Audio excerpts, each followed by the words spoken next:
Hey everybody, we're in Slovenia today, and we have a lot of people that want to move abroad. They want to take the adventure. They want to accept the danger of living overseas, because everybody, when you decide you're going to retire or you're going to move abroad, they're going to tell you, hey, it's not safe. How are you guys going to ensure that you're going to make it? There's so much crime, there's so much violence. Well, if you're in America, you're actually ranked at country 140 out of 204 in the murder rate. So let's talk about safety and crime and adventure and danger. 140 out of 204 countries. Forget about all the other petty crime and stuff that pads the statistic and not make it look too bad. So danger, when you move to Europe, it's not really a big deal. If you're in Europe, there's only one country more dangerous than the United States. That's Russia. Russia's the most dangerous country in Europe, and it's barely a few notches above the United States. In Americas, yes, the United States ranks pretty well against a lot of the America countries like Mexico and Colombia, Venezuela. There's Cuba, Jamaica. Those countries are much more dangerous. Actually, Cuba's safer. Sorry about that. Sorry, Cuba. And Canada is about half, less than half of what the U.S. murder rate is. So as far as the danger, we think we left the danger when we decided to move and live abroad. Along with 5.4 million others. 5.4 million. That's U.S. Yeah, if that was a ranked state, that would be the 23rd state in the country, ranked right around Minnesota. So imagine like Minnesota is living outside the United States right now. Well, what sparked our conversation today anyway? It was a Facebook post, and it's one of our viewers asking what it's like to leave everything and move abroad, what it's like to leave the United States, what to expect. And so, they have a home in the Caribbean, and they're going to spend 2 months a year in that house. So they're asking questions like, what's it going to be like to be homeless? We don't consider ourselves homeless. We always have a home. So we're going to get into this and talk about it and tell you that why did we leave? We have already done a video on that, so we won't go too deeply. So why do people leave the United States? Well, first off, Julie and I, we left because of the culture and wanting to see the world and experience what it's like to live in different places. But some people choose to go because of safety, because of healthcare, definitely, and cost of living. So your opportunities to find these outside the United States are much, much greater than looking for that within the borders. I mean, you can find low-cost places, I guess, in West Virginia or in Mississippi, but would you have the same quality of life, and is the safety standard going to be the same? Right. And a lot of people have fears about moving abroad, and that's what a lot of this post was about. And particularly, a lot of people want to know about the cultural adjustment, dealing with the language barrier. We really don't find that we have a language barrier. We figure it out with Google Translate. We figure it out with talking to people and maybe, making little signs and saying, how do we do this? Or, it works. Boredom, loneliness. So many people are so scared about that. Warren's great on this topic, so I'm going to let him take this one because he loves to talk about expat communities. Well, I mean, this is true, obviously. I mean, the thing is, you get these people that are, Julie and I, we didn't retire to move and be friends with a bunch of Americans. That wasn't our plan. However, when we travel, we realize that the locals in the various countries are going to be tied up with their own lives. They've got family, they've got friends, they've been there forever. But your expat communities, which are typically very multinational from many different countries and backgrounds, they could be from Germany, Ireland, the UK, Canada, Australia, Japan, India, Turkey. These people are parts of the expat community, which is typically going to be English based in different countries because English is used as a bridge language, but they're willing to share their experiences, their knowledge and adventure, and a bonus, a lot of times locals, like in Montenegro or in Turkey or in other countries that Romania, they want to be part of the expat community too, and they'll join in and do things with the foreigners, so you actually can get the chance to meet locals and Right. get that exposure, and then actually maybe break into some of these local circles. But you can't just walk and plant yourself in the middle of a country full of locals and just think that, hey, they're going to drop everything and say, hey, Mr. American or Mr. British or Canadian, wherever you're from, let me drop everything I'm doing with my family and spend a bunch of time with you, occupying your time and showing you around. Unless you're paying them, it's probably not going to happen. Right. So, we don't feel lonely, and we find things, and Facebook groups are the best for all of this. Not having a home, to me, that kind of is, it's not an issue. I feel like I do have a home everywhere I go. And it's unique. One thing I do want to say about that is the expectations versus the realities of what you're getting into. In America, we're used to our 2,000 square feet homes. In many of these countries, outside of Ecuador, that is, because Ecuador, we had a large house, it is very, very expensive to have a big house. And so 50 square meters or 555 square feet is average.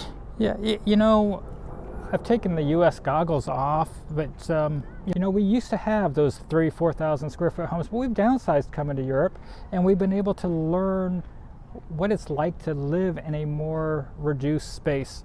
Even our home that we have as our home base in the beautiful little country of Montenegro, it's roughly 900 square feet, and we have about another 200 square feet in a terrace area. That feels large to me now after so many years now of living abroad. I was about to say living on the run, but living abroad for 4.5 years, and the majority of that in Europe, where you're used to having a smaller home, and Yes. you realize how much wasted space you have. And when we started our adventure, this is what we left with.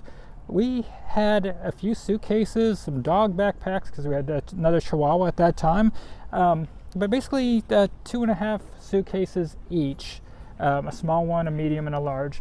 And we hit the road with that. That's everything we had. We scaled back all of our belongings. We actually have a bit more now because we do have our home base in Montenegro, but we also travel by car around Europe, which allows us to take some more things with us. Yes. And so traveling by car, we can bring Julie's mattress It's topper. mattress topper. Because she's got a delicate...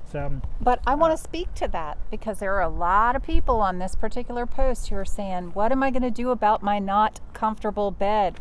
And I'm going to tell you, don't listen to other people out there. Not all these Airbnbs have comfortable beds, and you're going to have to adjust or do what we did. And if you don't have a car, what you can plan to do is spend an extra 50 to 100 euros per month on a mattress topper, or every 3 months per stay. And you can keep doing it, and it's worth the money. I had a problem in Brajov, Romania, where I threw my back out due to a bad mattress, and at that time I was going to stop the travel. I was over it. And then I said, wait, light bulb moment. Why am I bothering with this? I can go get a mattress topper, and it changed my world. So if there's anything I could change and start again, I would get a mattress topper immediately. Yeah, but starting your adventure, your new life abroad, you get hit with all these things. People try to talk you out of it in the United States. Are you insane? What, are you crazy? You're going to leave this, you're going to leave that. What about the healthcare? Healthcare has actually been fantastic in the few situations we've had to utilize it. We do have private health coverage, and we have so many expats that give us their stories about different countries and their history with the healthcare system. It costs a fraction, typically like 10 or 15% in most countries in Europe for healthcare from what it would cost you in the United States out of pocket. And if you have an insurance policy, so we have a private insurance policy, a $250 premium a month for us, $2,500 deductible, $1 million max, and that's just in case something hits the fan and we need to have some sort of coverage. Otherwise, we pay out of pocket for our incidentals, but that's $250 a month for that peace of mind. I'm 56, she's about to go on to 50, and so we are, we find it quite affordable. If you're younger, it's going to be cheaper. If you're older, it's going to cost a little bit more to have that safety net. And if you're going to be home based in one country, there's policies that can give you more robust coverage and a close one country policy, but you've got policies that will cover you all over the globe. If you exclude the United States, it will save you money. But if you go to our website, warrenjulietravel.com, and go to our healthcare page, you can look at the different healthcare coverages that I represent, because I am an actual agent in health and life from the United States. So I represent these companies, but you also don't need to be American. You could be from India, you could be from somewhere else in the world, and all ages. And you know, a lot of people are so nervous about selling everything. Oh my goodness, what am I going to do? It's freeing. It is so freeing. If you have a few mementos, if a family member is willing to keep them in a box, that's great. If not, the least expensive storage unit may be worth your peace of mind.